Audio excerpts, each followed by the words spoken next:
The aesthetic of this movie really sets the vibe well. I feel like I was actually watching a late night show at times, and when the little girl's head split open with all the electricity and she started frying people, I couldn't help but think, hell friggin' yeah, this rocks. I really wish we got more of this demon terrorizing things because the look of this was really cool and pretty unique, and the slow pace to get to this payoff was actually worth it. Very fun movie. Why would this man invite the devil on his late night show? I'm talking about Jack from the most unique horror film in recent years, Late Night with the Devil. This one is a total blast if you're into creepy vibes, retro TV aesthetics, and horror that builds up slowly and then punches you in the face. Directed by Cameron and Colin Carnes, this found footage style gem stars David Dastmalchian as Jack Delroy, a late night talk show host in the 1970s, who's doing everything he can to boost his ratings, even if it means inviting literal evil onto his set. The story revolves around a Halloween special night show that starts off goofy enough with psychic guests, paranormal experts, and a young girl who's supposedly possessed by a demon. As the night goes on, things unravel fast and bring us to the head-splitting devil scene. It comes out of nowhere and it's brutal, it's disturbing, and so well done you won't believe what you're seeing. But before we get into that insanely creepy moment, let's walk through how we got there. Also,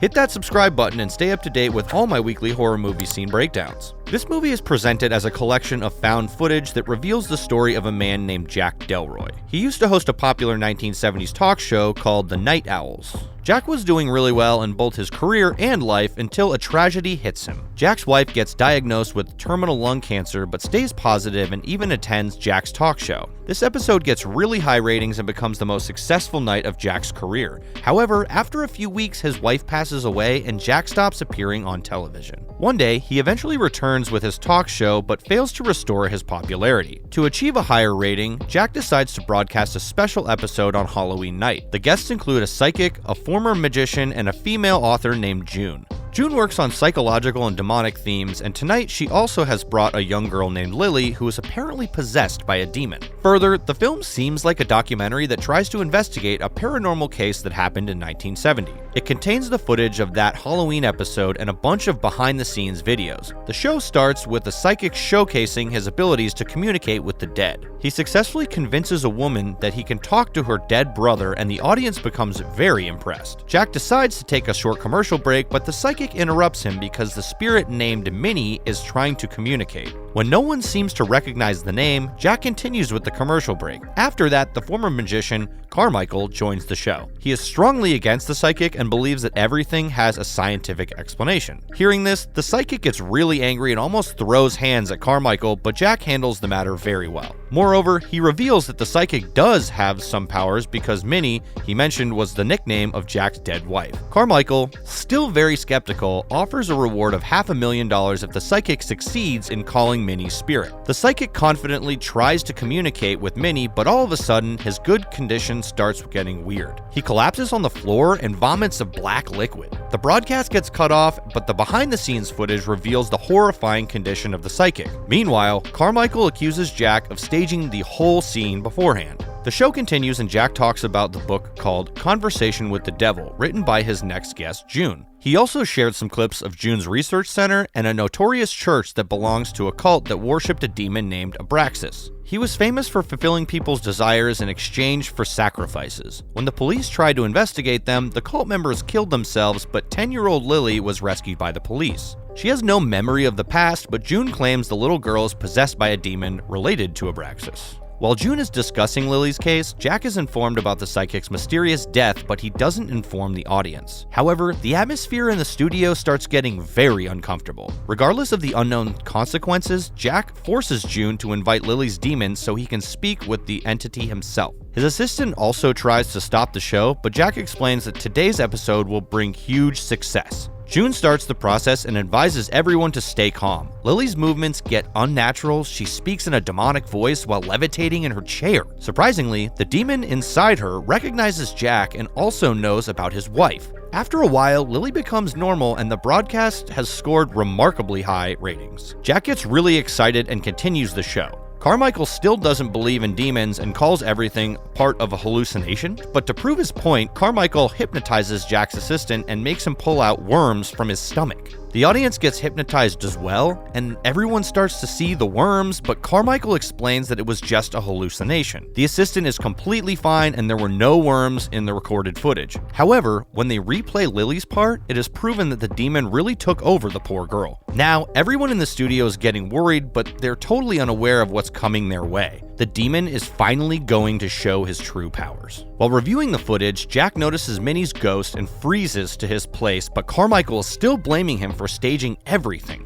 Meanwhile, Lily starts crying uncontrollably and her body starts to shiver. Suddenly, she begins to radiate energy and attracts all the electric power from the studio equipment. Then, in a blink of an eye, Lily's head splits into 2 pieces. It seems like the demon is trying to climb out of her body. June and the assistant try to calm down the demon with Bible verses, but they both get killed by the demon's power. Carmichael finally becomes a believer and apologizes for his ignorance, holding up the check in an effort to admit his error, but the demon burns his body into ash. Seeing this, the audience panics, starts to run away while Jack is also pulled away by a staff member. The camera zooms into the demon and I sat there just laughing in absolute shock of what I just witnessed. The head-splitting scene is the actual backbone of this movie. It brings everything together and takes us towards a perfect ending. Until this scene, the movie was just building tension and didn't clearly show the demon's existence.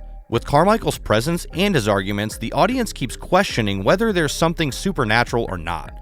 But the head-splitting scene even makes Carmichael drop to his knees. The demon inside Lily was quietly listening to people denying his existence because he had already planned his unforgettable entrance. What really makes this scene more creepy is the retro style and the found footage concept chosen by the director. It seems like we were witnessing something that actually happened in the 1970s. The witnesses had no proof until the lost footage of the episode was found again after so many years. If you are wondering why the demon selected Jack's talk show, then you need to analyze the ending scenes. Jack never escapes the studio and ends up in the same place with a different atmosphere. Everyone is alive again and seems unbothered. Jack also meets his dead wife and some random people. This may confuse some viewers because they're still thinking of it as a part of the found footage. But these few scenes are actually what happened in Jack's head. For a moment, he starts hallucinating and recalls a collection of his past memories. These memories reveal Jack's connection to the devil Abraxas and the real cause of Minnie's death. At that time, there used to be an elite men's club called The Groove, possibly based on Bohemian Groove, the elite club in California. Jack visited it several times looking for a way to increase the talk show ratings. This is how he was introduced to Abraxas.